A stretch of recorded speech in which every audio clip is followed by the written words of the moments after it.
Segunda de Paulo aos Coríntios, no capítulo 10, no versículo 4, eu vou falar sobre as armas que temos, ou as armas da nossa guerra.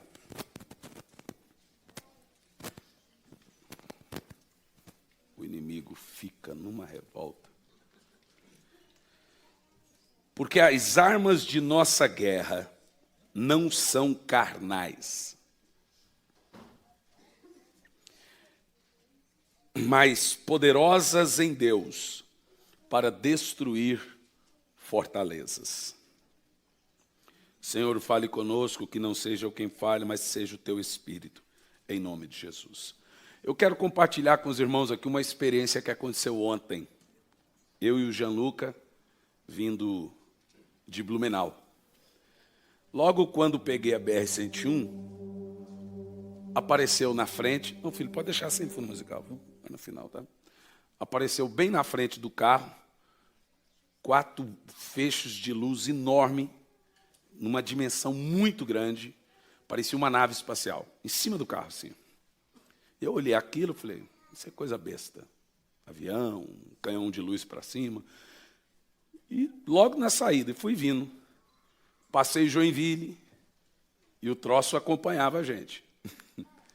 Cheguei Guaruva, o troço acompanhando a gente. Quando eu passei Guaruva, eu falei, filho, você está vendo aquilo ali? Eu falei, eu estou. Observa. Porque eu não consigo observar que eu estou dirigindo. Não consigo atentar. Eram enormes, enormes, enormes. E, de repente, ele estava na frente. Ele saiu da frente e veio para o lado. Eram 4. Depois, do lado, ele foi para o outro. E foi acompanhando. Num dado momento, eu consegui focar.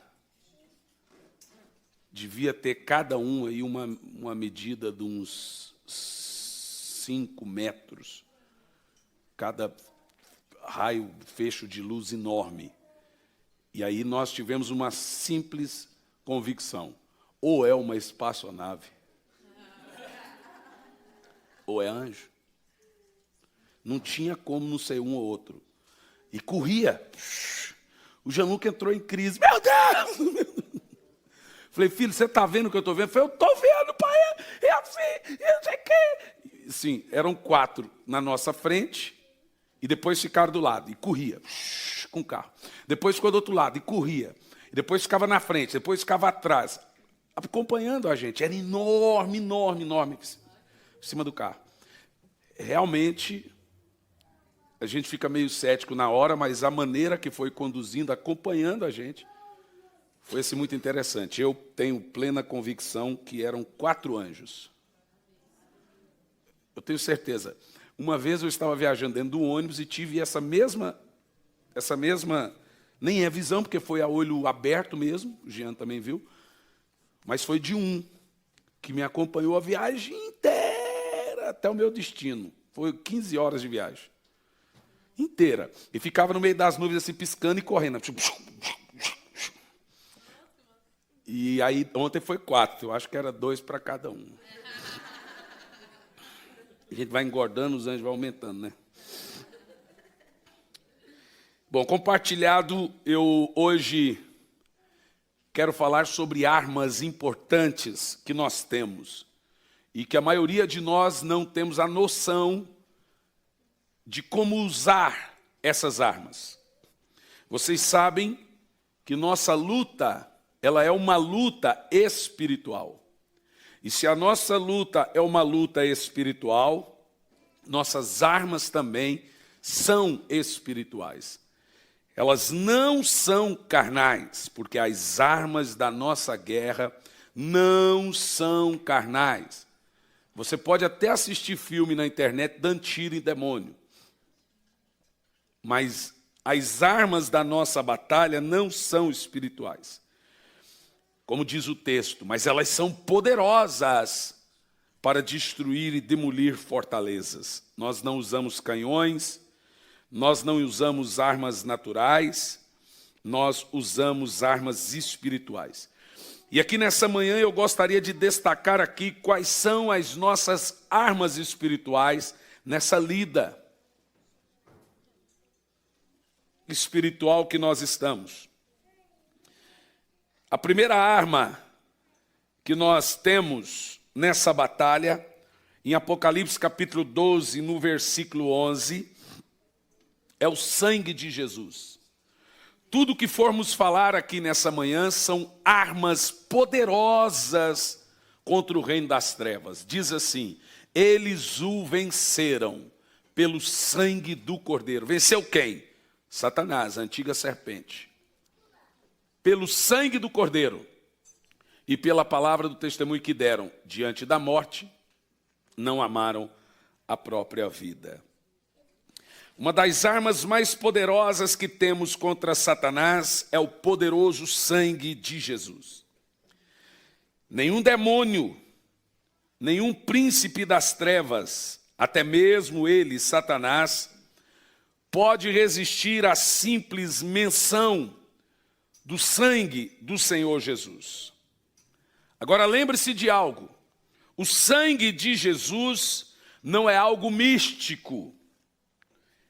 O sangue de Jesus não é algo mágico, é o próprio Cristo, Ele mesmo que deu poder ao seu sangue.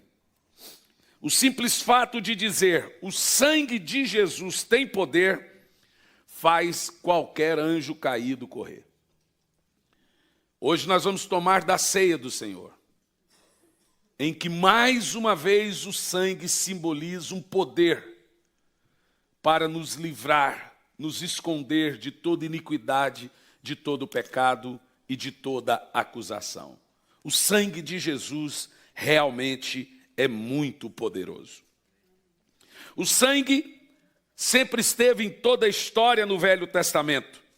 O sangue de Jesus, representado pelo sangue das ovelhas, como aprendemos amplamente nas pregações da graça, representado e não literalmente o sangue. Em Êxodo 12, no verso 12 a 13, nós vemos ali o Senhor ordenando o povo hebreu marcar o umbral ou os umbrais das suas portas com o sangue de um cordeiro de 1 ano de idade, sem mancha e sem defeito.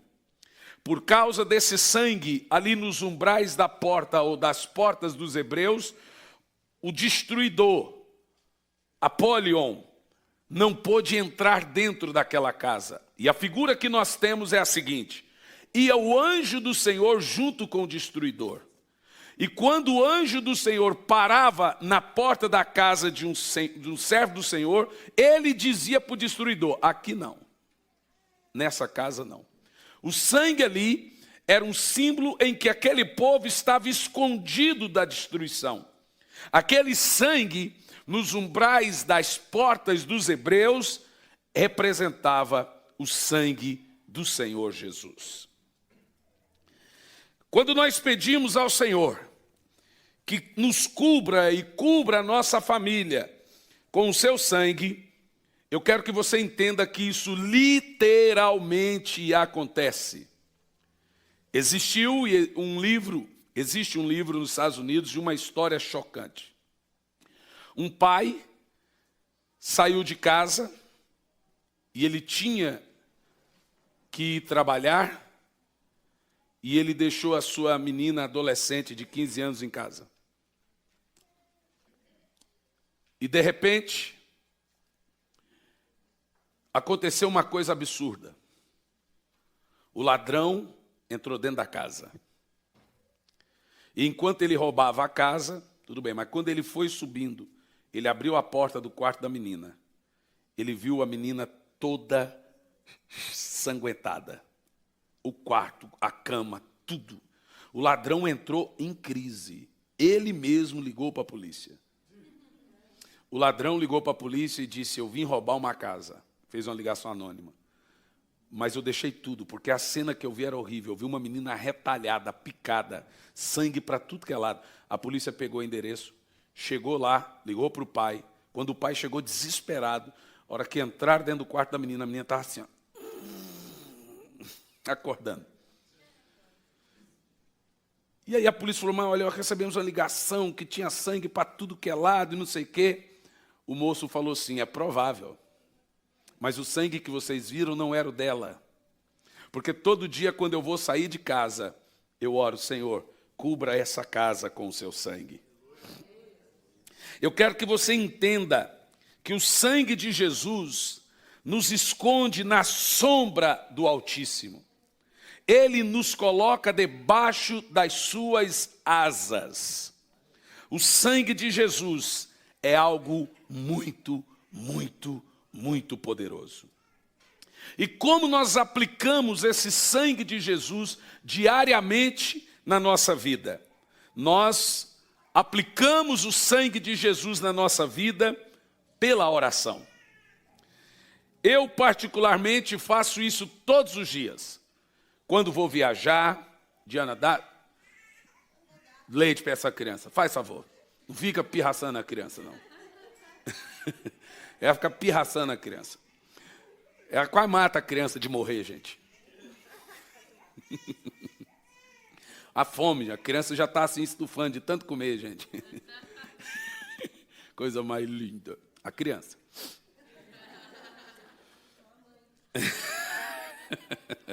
Olha, escute bem. Todos os dias eu faço isso na minha casa. Eu faço isso quando eu vou viajar. Eu faço isso quando entro no avião. Eu falo, Senhor, cubra com teu sangue. Acampa teus anjos. Quem tem esse costume aí? Se você não tem, passe a ter. Não faça nada sem falar, Senhor, cubra-nos com teu precioso sangue. Porque o sangue de Jesus nos esconde do inimigo. Ele nos deixa escondido na sombra do Altíssimo. Pense você, com o ministério que Deus me deu, você deve estar pensando que algum irmão falou assim, pastor, você nem consegue viver tamanha retaliação. Essa semana a irmã escreveu no YouTube, coitado desse pastor. Não deve nem conseguir viver com tanta retaliação. Eu vou te dizer que eu vivo muito bem. Tem algumas retaliações, mas não como você pensa.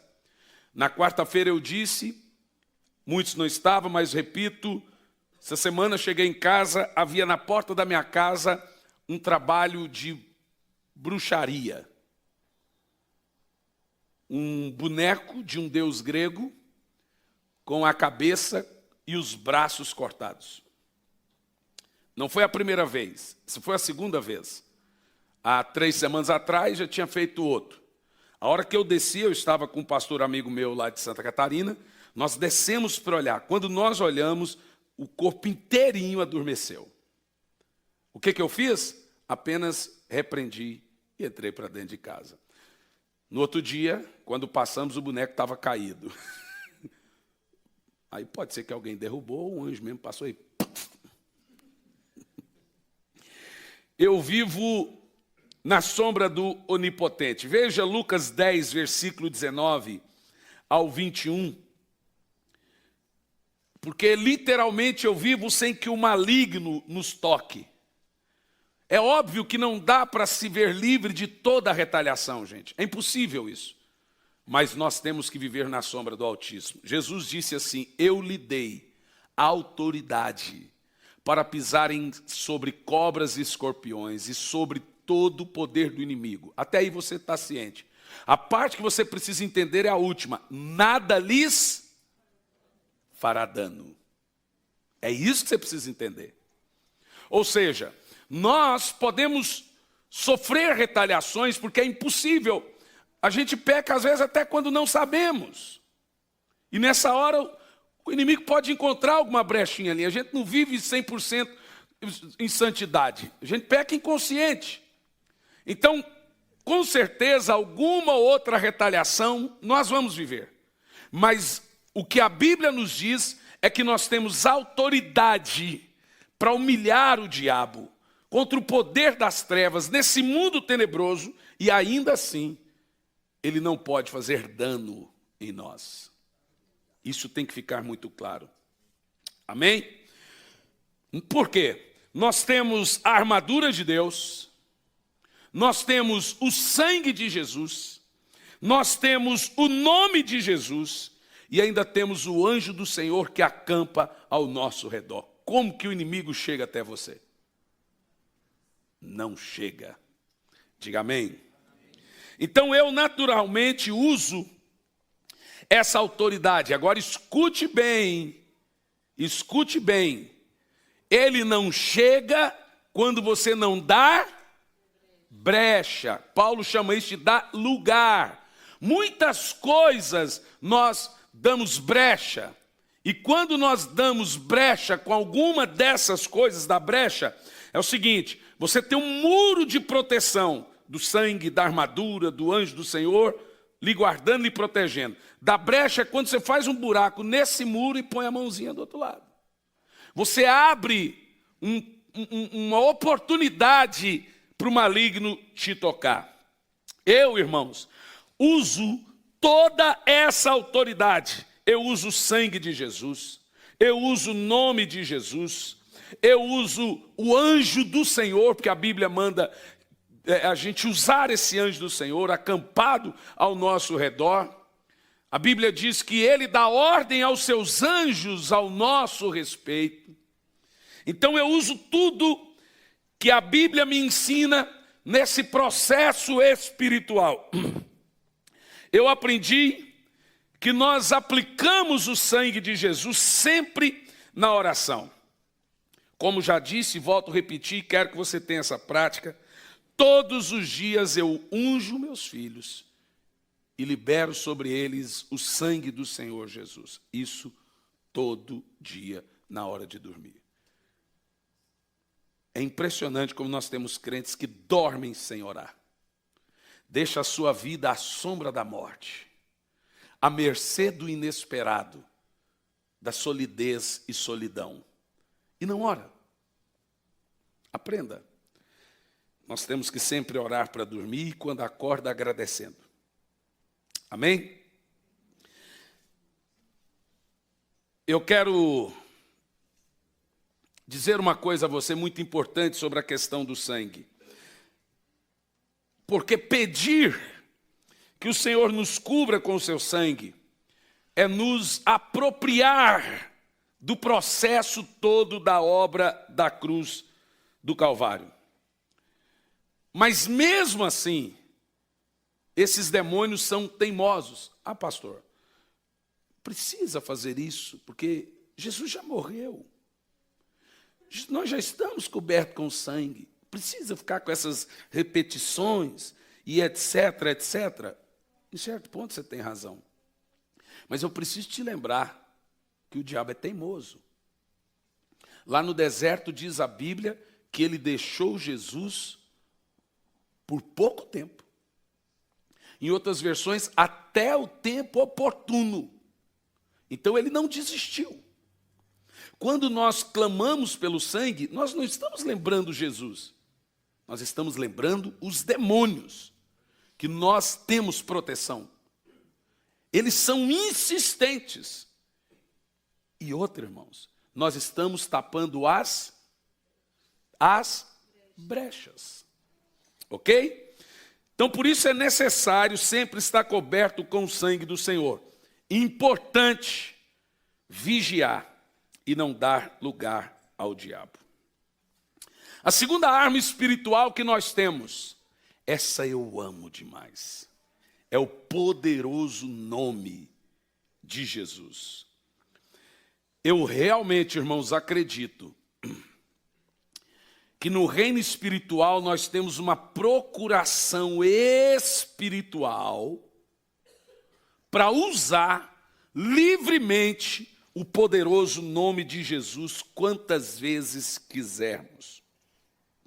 Nós podemos usar o nome de Jesus para lidarmos com enfermidades e para lidarmos com demônios.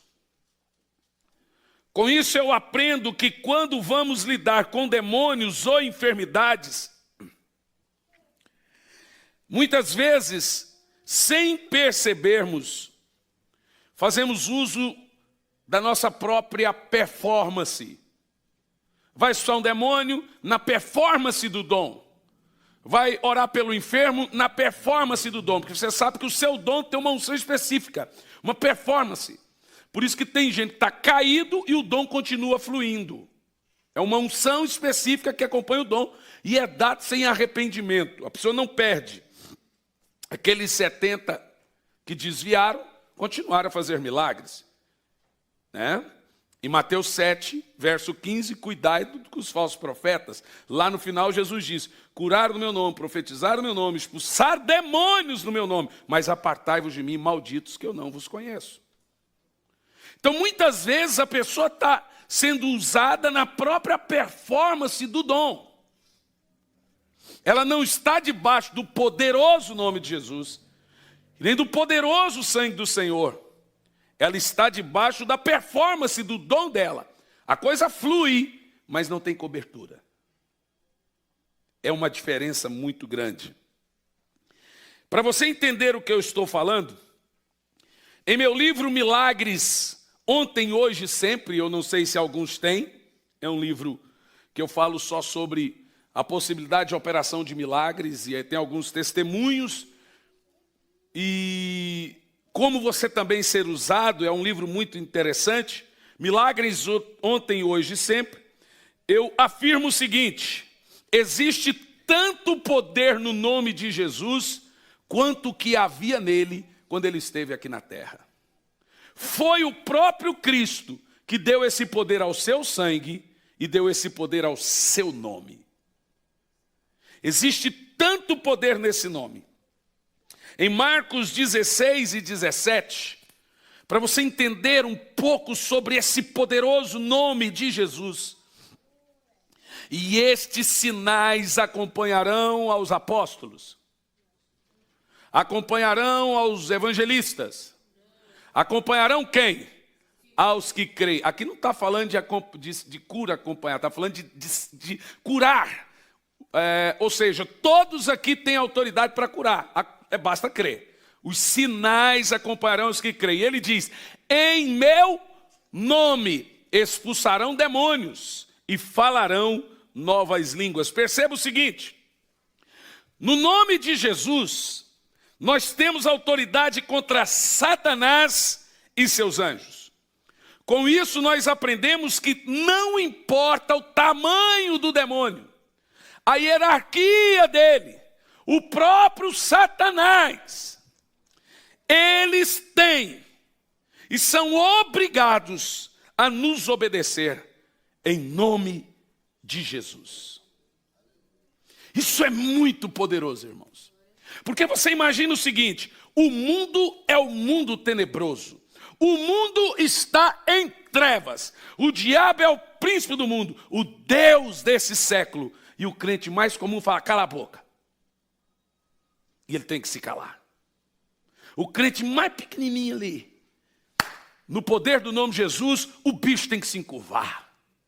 O nome de Jesus dá autoridade para o crente. Nós não somos nada. Nós somos, como diz lá o texto, um pedaço de árvore queimado. A Bíblia chama pedaço de madeira. Nós somos o cocô do cavalo do bandido. Mas esse cocô do cavalo do bandido é amado. Jesus morreu por esse pedacinho de madeira e deu autoridade para esse pedacinho de madeira. Nós temos mais poder do que todo o reino das trevas. Não é nosso. É na força do seu nome, do seu poder, revestir-vos de toda a armadura de Deus e na força do seu poder. Meus amados, foi exatamente para isso que Deus levantou a igreja. É exatamente para essa função e missão que a igreja está aqui na terra. Veja Marcos 16 e 18. Perceba que no verso 17, ele diz que deu autoridade. Né? Em meu nome expulsarão demônios. Mas veja o verso 18.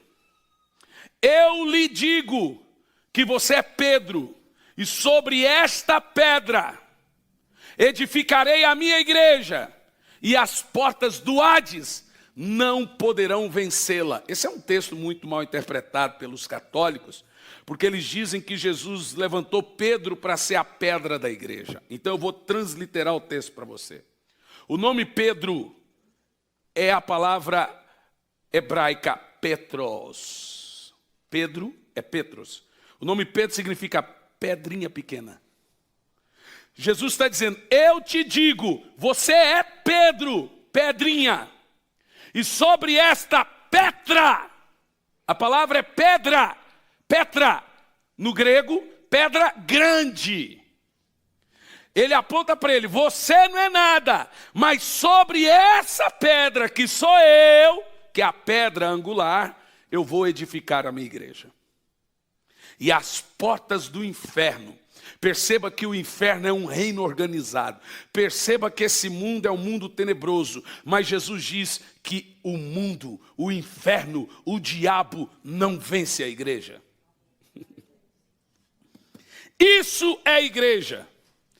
Ela está aqui na terra para triunfar contra as trevas, para vencer. Está claro que nessa guerra, Satanás e seus anjos não podem prevalecer contra a igreja do Senhor Jesus. Mas você me pergunta, como não, pastor? E os milhares de cristãos que morrem todos os anos, 50 mil cristãos assassinados pelo Estado Islâmico, isso não é o diabo prevalecer? É aí que você se engana, é aí que ele perde. E eu vou te explicar por que o diabo perde. Cristãos morrem ali, cristãos morrem acolá, a guerra já foi ganha. Cada cristão que morre por amor a Cristo, são cristãos morrendo. Você entendeu o que eu disse? São cristãos morrendo. Essa guerra não é uma guerra para angariarmos reinos aqui na terra. Essa é uma guerra por almas. A Bíblia diz que conversão é tirar o cidadão do reino das trevas e transportá-lo para o reino do Filho de Deus. Então, cada pessoa convertida é uma vitória. Pense o seguinte, cada cristão que entra no céu é uma derrota para o diabo. Cada cristão que não nega a fé e prefere morrer por amor a Cristo, é a guerra ganha. Ou seja, cada vez que um cristão é morto por amor a Cristo, Satanás perde. Você percebeu? Não é uma guerra de território, não é uma guerra para ganhar reinos do mundo, é uma guerra para transportar pessoas do reino das trevas para o reino de Deus. Pense, se 50 mil cristãos morrem por ano, é uma guerra ganha. Eu disse cristãos morrem, não são ímpios. São 50 mil novos integrantes no reino de Deus. Aleluia! Isso é uma batalha poderosa, é uma batalha grande, por isso que os milhares de cristãos mortos e perseguidos pelo diabo e seus anjos é vitória. Cada alma que nós ganhamos, irmãos, é uma batalha vencida, não a guerra, mas a batalha vencida. A igreja está na terra, em nome de Jesus, para tirar as pessoas das trevas e levá-las para a luz. Você pode até ficar rico, mas não é por isso a sua batalha. A igreja pode até comprar rádio, pode até construir um prédio enorme. Não quer dizer que ela ganhou alguma coisa. A igreja só ganha de fato quando ela ganha... Quando ganha almas. Se ela não ganhar almas, ela pode ser rica. Ela não ganhou nada. Porque a guerra é por vidas. Lembra que o valente está armado na sua casa e ele está bem armado guardando os seus bens. Quais são os seus bens? Pessoas. Você está entendendo? Aí vem um outro mais valente e toma os seus bens. Você perceba que a guerra é por vidas. Isso é muito lindo, isso é muito poderoso. A igreja está aqui na terra, em nome de Jesus, para enviar missionários, evangelizar, batizar pessoas, ganhar almas, conduzi-las ao céu. A vitória final da igreja está exatamente na hora que o salvo entra na glória. Porque enquanto ele está aqui, pode acontecer um desvio, mas quando ele entra na glória, o diabo perdeu. Então, quanto mais o diabo matar crente, mais a nossa vitória é garantida. Por isso que Paulo recusou ser livre. Por isso que Paulo disse: o morrer para o cristão é lucro. Cada crente que morre é uma vitória. Entendeu? Compreendeu isso? Isso é muito maravilhoso. O uso do nome de Jesus. Uma coisa que quando nós falamos sobre igreja, algumas pessoas podem dizer: não, mas igreja não é prédio, você está certo. O que é a igreja? Igreja evangeliza, igreja faz missões, igreja tem comunhão uns com os outros, igreja congrega. Igreja não é um espaço. Igreja perdoa, igreja ama, igreja cultua. Se você faz qualquer uma dessas coisas mencionadas, isso é igreja. Se você não faz, você não é igreja. Por mais que você diga que é, você não é. Igreja também não é ficar em casa, dizendo eu sou igreja, assistindo Faustão no domingo. Igreja é congregar. Do contrário, você não é igreja. E quem vence é a igreja. Sem a igreja não há vitória. Eu costumava dizer que existe salvação só em Jesus. Eu posso te dizer mais, existe salvação fora denominações, fora placa, mas não consigo ver um camarada salvo longe da igreja. Por quê? Não, mas o senhor não pode dizer, posso. Jesus e a igreja é o mesmo corpo, ele é a cabeça. E a igreja é o corpo. Como que você separa a cabeça do corpo? Responda para mim. Como que você consegue amar só a cabeça? Como que você separa o marido da esposa? Jesus e a igreja é um só corpo. Então a salvação vem pelo corpo de Cristo. Estou certo disso? A salvação vem pelo corpo de Cristo. Você pode não gostar de uma denominação. Denominação não salva. Mas Cristo, o corpo de Cristo, produz a salvação. E o corpo de Cristo é composto da cabeça, que é Ele, e todos os seus membros. Por isso que 1 de João 1,7, se andarmos na luz como Ele na luz está, temos comunhão uns com os outros, e o sangue de Jesus, seu Filho, nos purifica de todo pecado. Percebeu? Tem comunhão uns com os outros, e o sangue purifica todo pecado. Percebeu? Não tem como você separar a comunhão uns com os outros da purificação de todo pecado. Isso é tão tremendo. Dá um glória aí, irmão. O uso do nome de Jesus. Muitos irmãos estão sofrendo justamente por não saberem que podem usar o nome de Jesus como e quantas vezes quiserem. Veja João 16, versos 23 e 24. Jesus diz assim: naquele dia vocês não me perguntarão mais nada, eu lhes asseguro que meu Pai lhes dará. Gente, olha o texto. Tudo que me pedirem em meu nome. Vamos ler? Tudo junto, o texto é poderoso. 1, 2, 3, valendo. Naquele dia vocês não me perguntarão mais nada. Eu lhes asseguro que meu Pai lhes dará tudo o que pedirem em meu nome. Yes!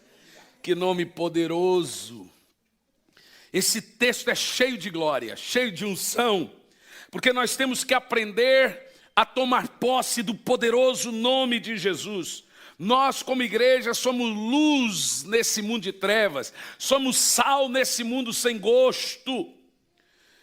E a igreja foi levantada justamente para pôr luz nesse mundo maligno. Nessa guerra, ou você é um guerreiro, ou você é um prisioneiro, não tem meio termo. Ou você é um soldado, ou você é o prisioneiro?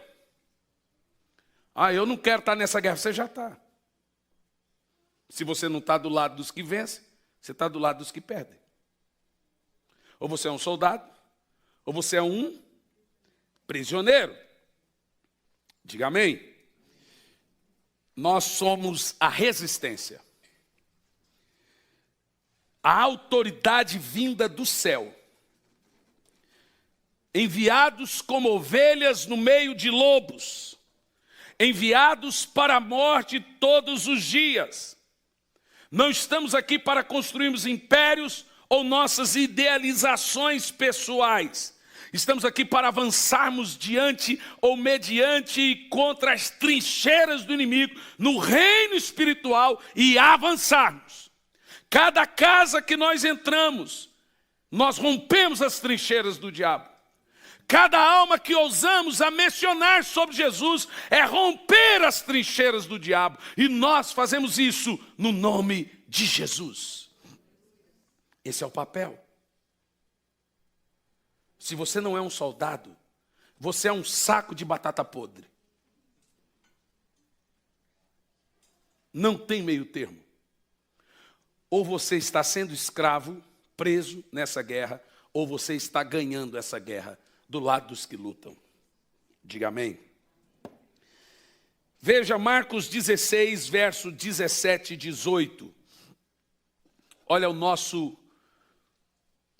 papel. Esses sinais acompanharão os que creem. Em meu nome. Uau! Expulsarão demônios e falarão novas línguas. Continua. Pegarão em serpentes. Se beberem algum veneno mortal, não lhes fará mal algum. Imporão as mãos sobre os doentes e eles ficarão curados. Qual órgão da terra tem esse poder? Nenhum. Veja quem é você no reino espiritual, irmão. Fica aí com esse mimimi, eu sou coitado. Olha quem é você, rapaz. Tu é poderoso em Cristo. Você não é um saco de batata podre. Você é poderoso. Basta você usar o sangue de Jesus, usar o nome de Jesus, estufar o peito e dizer, diabo, caiu a casa para você.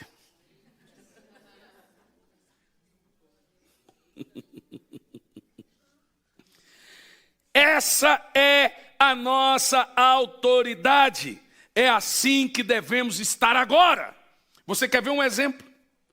Um homem, um diácono, sozinho, esculhambou com o reino das trevas numa cidade. Atos capítulo 8, versos 6 e 8. Um diácono, sozinho, esculhambou com o reino das trevas. Só um. Atos 8, verso 6, versículo 8.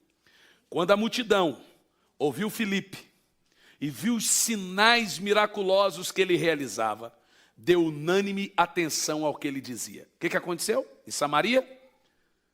Verso seguinte, os espíritos imundos, demônios, saíam de muitos, dando gritos, e muitos paralíticos e mancos foram curados.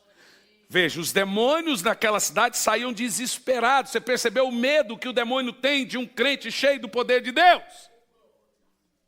E os paralíticos andavam. Por causa disso, próximo verso. Assim houve grande alegria naquela cidade. Sabe por que muitas vezes falta alegria na sua casa? Porque você não está usando da autoridade do nome de Jesus, do sangue de Jesus, da autoridade que lhe pertence. Você, crente, é um ser superpoderoso em Deus. Você não é um caco. Você tem uma autoridade que nem a ONU possui. É que quando nós olhamos, nós imaginamos que poder é ser político, poder é ter o Espírito Santo, irmão.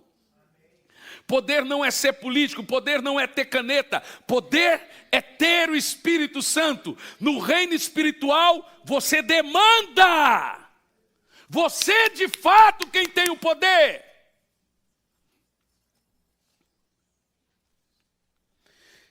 Aleluia. Diz glória a Deus. Diz um aleluia mais aleluiado aí. Em Samaria, o diácono Filipe chegou cheio do Espírito Santo. Por isso milagres aconteciam através desse diácono. E os demônios saíam gritando. A igreja precisa apropriar-se do poderoso nome de Jesus. Em Marcos capítulo 16, dos versos 17 ao 18, nós percebemos quantas vezes Jesus usa o termo em meu nome, em meu nome, em meu nome, em meu nome, em meu nome, faça isso em meu nome, tenha isso no meu nome, tenha coragem de usar esse nome, tenha autoridade nesse nome. Veja Paulo falando como devemos proceder em Colossenses capítulo 3, no versículo 17. Tudo o que fizeres, seja em palavras ou ação, façam-o no nome do Senhor Jesus, dando por meio dele graças a Deus, o Pai. Em nome de Jesus eu vou fazer isso. Em nome de Jesus eu vou avançar nisso. Em nome de Jesus eu vou vencer isso. Em nome de Jesus, não é usar levianamente. Em nome de Jesus isso. Em nome de Jesus eu vou fazer essa viagem. Em nome de Jesus eu vou chegar bem. Em nome de Jesus essa doença, isso. Em nome de Jesus, em nome de Jesus, em nome de Jesus. Aleluia. Em Mateus 28, 18. Eu quero ter um rápido aqui com você. Essa explanação é muito interessante. Presta atenção. Então aproximou-se deles e disse, Jesus disse, foi-me dada toda a autoridade no céu e na terra. Presta atenção. Depois que Jesus disse, foi-me dada toda a autoridade no céu e na terra, quando nós analisamos esse texto, percebemos que Jesus recebeu toda a autoridade. E depois que Jesus afirma que foi dada a ele toda a autoridade no céu e na terra, começa o verso 19 como? O 19. Portanto, ide. Primeiro ele diz, eu tenho autoridade agora. Então vão agora. Yeah! Percebeu? Perceba que ele diz, foi-me dada toda a autoridade. Portanto, ide. Você tem a mesma autoridade que Jesus tinha. Percebeu isso? E tem mais ainda nisso. Depois dele dizer, portanto, ide, nós recebemos a mesma autoridade de Jesus. Veja Filipenses capítulo 2, versículo 9.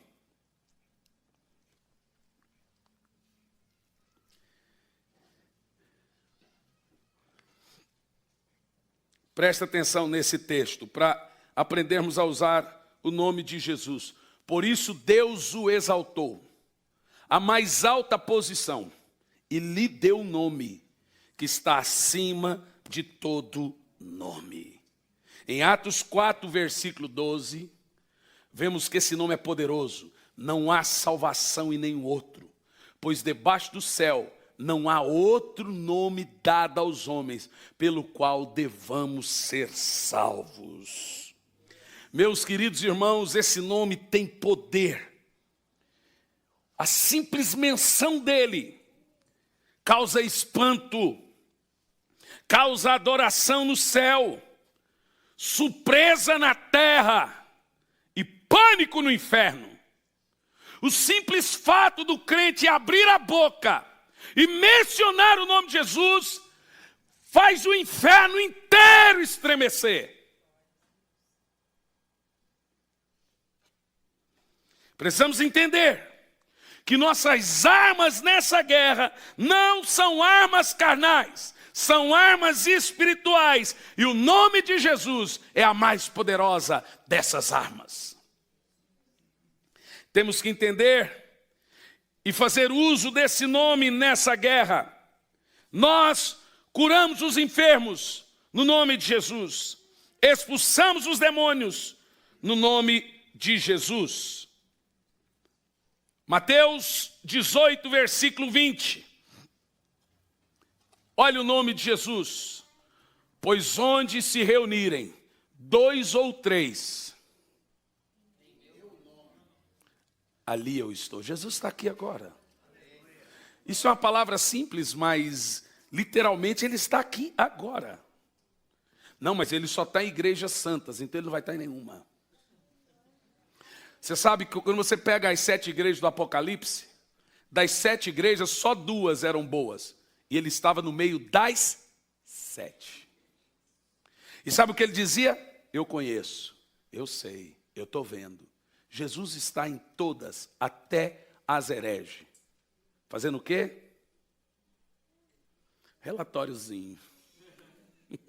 Eu conheço, eu estou vendo, eu estou analisando. Ele está cuidando, amém? Glória a Deus, pelo nome de Jesus que nos foi dado. Não estamos sozinhos, desamparados. Jesus é o nosso general. Antigamente cantava assim, ó, pelo Senhor marchamos sim. Poderoso é sua glória será vista em toda a terra. Vamos cantar o canto da vitória. Vencemos a batalha. E ele é o quê? O nosso general é Cristo. Nenhum inimigo. Você sabe que eu sinto falta dessas canções que mostram o triunfo de Deus na igreja? Eu gosto das canções mimizentas, mas tem hora que é bom as canções de guerra, gente. É ou não é? Tem hora que é bom. Aleluia. Assim como Jesus nunca deixou Israel sozinho nas batalhas, Ele não deixa você sozinho nessa guerra. Estamos em guerra? Sim, mas Jesus é o general. Ele é um estratégico general. Aleluia. Um cristão, em qualquer lugar do mundo, de posse da autoridade do nome de Jesus, é mais poderoso que o inferno inteiro. Eu fico triste quando vejo crentes com baixo nível espiritual sendo subjugados por Satanás, sendo que você tem poder. Ele anda como uma mulinha, tem força, mas é escrava, porque não sabe a força que tem. E.W. Kenyon, um dos escritores que eu mais amo, afirma que os homens obtêm o seu poderoso nome, ou nomes poderosos, de 3 formas. Alguns nascem com nomes grandiosos, um rei, por exemplo. Outros tornam-se grandiosos mediante as suas realizações. E outros ainda recebem um nome grandioso por doação. De acordo com Kenyon, Jesus tem um nome poderoso pelos 3 fatores juntos. Seu nome é poderoso porque ele herdou. Seu nome é poderoso por causa das suas realizações. E o seu nome é poderoso porque lhe foi dado um nome poderoso. Satanás teme o nome de Jesus. Os seus anjos temem o nome de Jesus. E não há nada que possam fazer diante da menção do poderoso nome de Jesus. Quando Jesus foi ao inferno, a luz acendeu pelo menos uma vez lá no inferno e os demônios tiveram que se prostrar. A Bíblia diz que o nome de Jesus é adorado no céu, na terra e embaixo da terra. E toda língua no céu, na terra e embaixo da terra confesse que Jesus Cristo é o Senhor. Embaixo da terra estão os demônios e os ímpios. Lá no inferno, eles proclamam, Jesus é o Senhor, Jesus é o Senhor, Jesus é o Senhor. Aleluia! Vamos ver um pouco esses 3 fatores que fizeram Jesus herdar, ganhar e ter esse nome tão poderoso. Em Hebreus 1, verso 1 a 6, vemos que ele recebeu esse nome por herança. Veja o texto. Há muito tempo Deus falou, muitas vezes e de várias maneiras, aos nossos antepassados por meio dos profetas. Mas nesses últimos dias falou-nos por meio do Filho, a quem constituiu herdeiro de todas as coisas, por meio de quem fez o universo. O Filho é o resplendor da glória de Deus e a expressão exata do seu ser, sustentando todas as coisas por sua palavra poderosa, depois de ter realizado a purificação dos pecados. Sobre Jesus, né? Ele se assentou à direita da majestade nas alturas, tornando-se tão superior, na minha versão, maior do que os anjos, quanto ao nome que herdou é superior ao deles. Aleluia! Pois qual dos anjos Deus alguma vez disse: tu és meu filho, hoje te gerei, e outra vez eu serei seu pai, e ele será meu filho. Nada no céu, na terra, embaixo da terra, se compara ao poderoso nome de Jesus. Basta ver como os demônios reagiram a ele quando ele chegou em Gadara.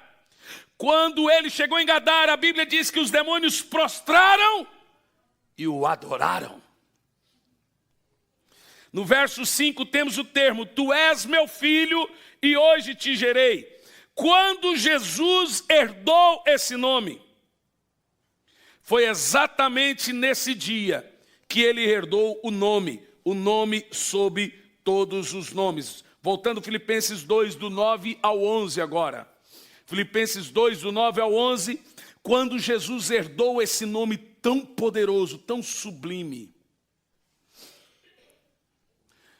Abriu mão da sua glória. Linda essa música, né? Diz assim, ó: por isso Deus o exaltou à mais alta posição e lhe deu um nome que está acima de todos os nomes. Continua. Para que ao nome de Jesus se dobre todo joelho no céu, na terra, embaixo da terra. Continua. E toda língua dos que estão no céu, na terra, embaixo da terra, confesse que Jesus Cristo é o Senhor, para a glória de Deus Pai. Aqui vemos a segunda coisa. Primeiro por herança e agora por doação. A Bíblia diz que Deus lhe deu esse nome. Ele primeiro recebe o nome por herança. E agora ele recebe o nome porque ele foi dado. Preste atenção. Kenyon afirma que havia um nome conhecido no céu, porém desconhecido da terra e até mesmo dos anjos caídos. Pois Jesus era um mistério de Deus escondido. Na realidade, afirmamos que Jesus é o checkmate de Deus no diabo. O diabo não contava que o verbo iria se encarnar e humilhá-lo na cruz. Por essa ele não esperava.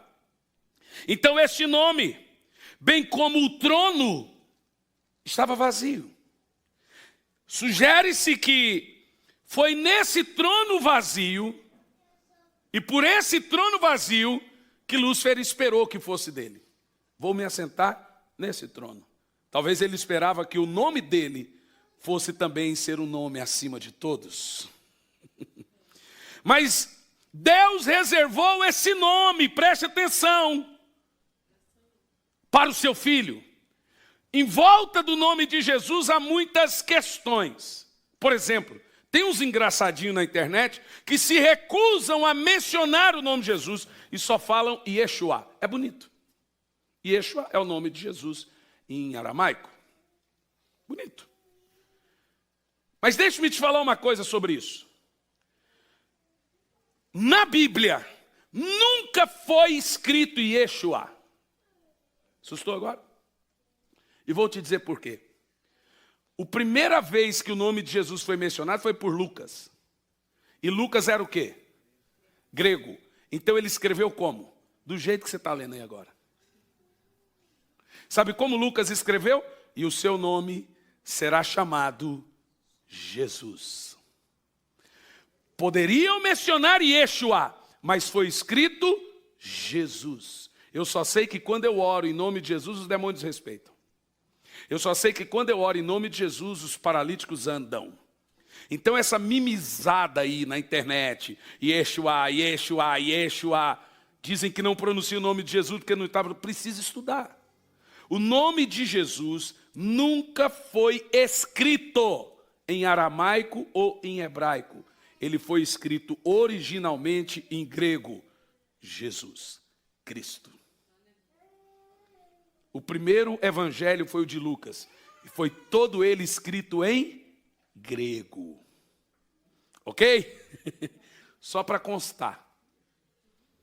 Por isso, e com isso eu estou dizendo que o nome dado acima de toda majestade e o trono vazio era o de Cristo. Aquele nome estava guardado para quando houvesse a encarnação. Quando houve a encarnação, Deus lhe deu o nome, meu filho, Jesus. O nome de Jesus não foi dado por Maria, foi o anjo Gabriel que disse, o seu nome será Jesus. Emanuel, Deus conosco. Quando você abre a boca para falar Jesus, o mundo inteiro, o universo inteiro cria uma pantaclisma. Pá! Falou. Todo o cosmo para ouvir. Ele é doce. Ele é cheiroso. Esse nome é maravilhoso e ao mesmo tempo poderoso. É doce mencionar. É maravilhoso pronunciar. Jesus. Jesus. Cristo. Emanuel. Deus conosco. Esse nome é poderoso. Em todos os lugares que eu cheguei, com os mais tipos difíceis de demônios, quando eu mencionei o nome de Jesus, qualquer atividade cessou.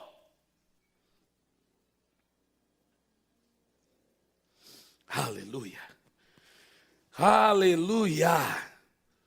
Então Jesus ganhou esse nome do Pai. Foi-lhe dado. Deus lhe deu o nome. Em segundo lugar, de acordo com Quênio, primeiro ele recebeu por herança, depois porque foi dado e agora porque ele conquistou também. Efésios 1, versículo 20 e 21. Ele conquistou o nome, com a sua obra, com o seu feito. Esse poder ele exerceu em Cristo, ressuscitando-o dos mortos, fazendo-o assentar nas regiões celestiais, muito acima de todo governo e autoridade, poder e domínio, e todo nome que se possa mencionar, não apenas nessa era, mas também na era de vir. Ele conquistou o nome. Ele herdou, foi ganho, mas ele disse, eu vou fazer valer. E aqui na terra ele conquistou esse nome sobre todo o nome. Veja o verso 22. Deus colocou todas as coisas debaixo de seus pés e o designou como cabeça de todas as coisas. Agora preste atenção no texto. Para a igreja. Sabe o que eu... Aqui, ó, na minha versão está assim, ó. Deus sujeitou tudo que existe debaixo dos seus pés e o designou cabeça de absolutamente tudo que há e o concedeu à igreja. Você sabe o que está dizendo no texto? Que todo poder, toda autoridade que tem no nome de Jesus, Ele concedeu à igreja. Por isso que Ele disse, eu vos dou no meu nome. Tudo que Deus designou ao Filho, o Filho concedeu à igreja. Então pode ter demônio forte, demônio grande, demônio pequeno, demônio poderoso, demônio príncipe do Japão, príncipe do Brasil, príncipe do Camboja, príncipe do que seja. Pode ter anjo caído daqui, anjo caído, pode o Satanás. Nós temos mais poder. Nós não tememos a nada. Quando eu chego no hotel, por mais sombrio que seja o hotel, eu durmo como uma criança. Porque eu sei aonde eu estou assentado. Eu sei que eu estou nas regiões celestiais, assentado com Cristo, reinando em vida. Entenda isso, irmão. Para de frescura. Assuma quem você é. Deixa de mimizaria. Assuma que Deus concedeu à igreja essa arma muito, tremendamente poderosa, que é o nome de Jesus. Diga glória a Deus. Apocalipse 1, versículo 18, a autoridade do nome. Estou pensando em escrever um livro só sobre isso. É muito forte o nome de Jesus. Sou aquele que vive. Estive morto, mas agora estou vivo para todo sempre. E tenho a chave da morte e do inferno. Olha, eu queria deixar essa mensagem para o final do curso de libertação. Mas eu não resisti à tentação. Foi mais forte do que eu. Porque ela está no final do livro. Depois do cara ler um monte de coisa sinistra, ele vem entender no final que aquilo tudo não é nada diante da autoridade que o crente possui. O grande presente da igreja. Agora, a maior riqueza da igreja não é seu prédio, suas aquisições ou nem seus membros. A maior riqueza da igreja é o poderoso nome de Jesus. É como se fosse uma arma mortal que Satanás não tem defesa. E quem dá poder ao nome de Jesus é o Espírito Santo. Olha lá, vamos ver Atos 3:3. Igual o Rafael falou, o senhor vai pregar quantos dias com essa mensagem? Vai pregar o dia inteiro, ele falou. Diz assim, ó, vendo que Pedro e João iam entrar no pátio do templo, pediu-lhe esmola. Gente, você sabe esses textos simples da Bíblia, eu fico matutando neles. Falei, gente, que textos poderosos. Você quer ver? Continua. Pedro e João olharam bem para ele, e Pedro disse, olhe para nós. Tem uma coisa nesse texto aqui que eu fico preocupado. Pedro e João disse, não tenho prata, não tenho ouro. Mas a primeira coisa que eles disseram foi, olhe para nós. Depois, não tenho prata, não tenho ouro. A igreja brasileira, global, ela tem prata e ouro. Mas será que ela pode dizer, olhe para nós?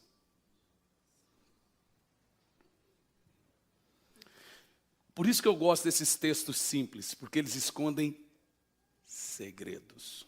Eu escrevi essa semana na internet. Nós herdamos o que admiramos.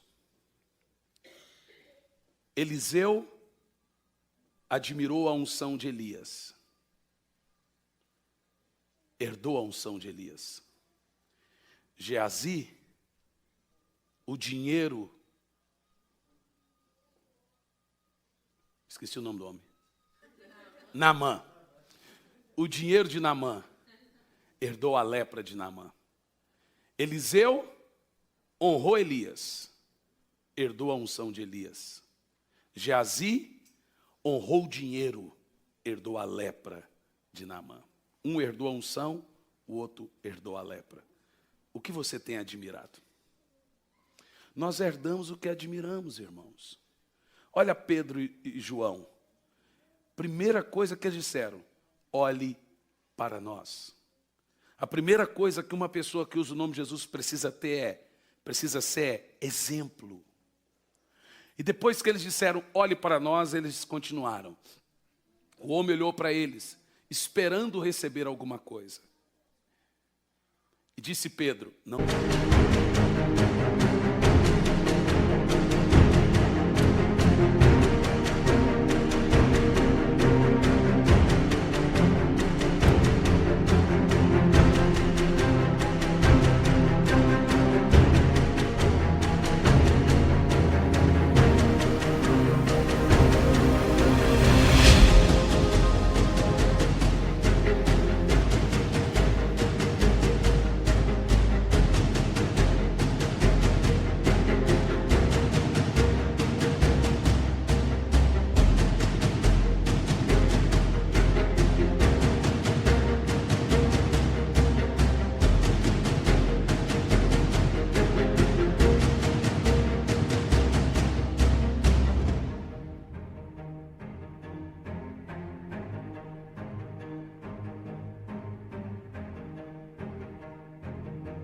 tenho prata, não tenho ouro, mas o que tenho, isso lhe dou. Em nome de Jesus Cristo, o Nazareno, ande. Gente, presta atenção nesse texto que tem um segredo nele. Olha o que Pedro falou. O que eu tenho. O que ele disse? O que ele disse? O que eu tenho. E eu vou perguntar para vocês nessa manhã. O que você tem? O que você tem? Responda, gente. Está ali, ele respondeu. O nome de Jesus. Eu vou perguntar de novo. O que você tem? Ele disse, o que eu tenho, isso eu te dou. Em nome de Jesus Cristo. É o que eu tenho. Levanta e anda. Glória a Deus. Sabe de uma coisa? Satanás é o príncipe do mundo. Ele está no mundo. Ele governa o mundo. Ele está em cada habitante do mundo. Porém, veja o que a Escritura afirma sobre nós, a igreja de Cristo. Por favor, 1 de João 4:4, e aqui eu termino. Filhinho, vós sois de Deus, e já os tende vencido. O diabo está no mundo, ele governa o mundo, ele habita no mundo, ele é o príncipe do mundo, é o Deus desse século. Mas a Bíblia diz o seguinte, maior é aquele que está em vós do que aquele que está no mundo. O que você tem? O que você tem? Então nós temos tudo. Não fique com medo da sua paralisia do sono. Não fique com medo dos seus pesadelos, das suas batalhas espirituais. Use o nome. Ele dissolve os demônios, ele derrete os demônios. Está doente? Use o nome. Precisa de um milagre? Use o nome. Precisa de um milagre na família? Use o nome. Precisa de uma cura? Use o nome. Nessa semana precisa de um milagre financeiro? Use o nome. Ele é a nossa maior arma nessa batalha. As outras duas que eu ia mencionar, vou ser rápido. Oração e jejum. E o Espírito Santo. Ele que dá poder ao nome de Jesus. Ele que nos reveste de poder. E a oração e jejum ainda faz a diferença. Há caças de demônios, disse Jesus, que só saem com jejum e oração. Com isso eu completo as armas espirituais que possuímos. Qual é a primeira? Sangue de Jesus. Qual é a segunda e a mais poderosa? Qual é a terceira? Oração e jejum e o Espírito Santo. Para que mais? Para que mais? Vamos ficar em pé.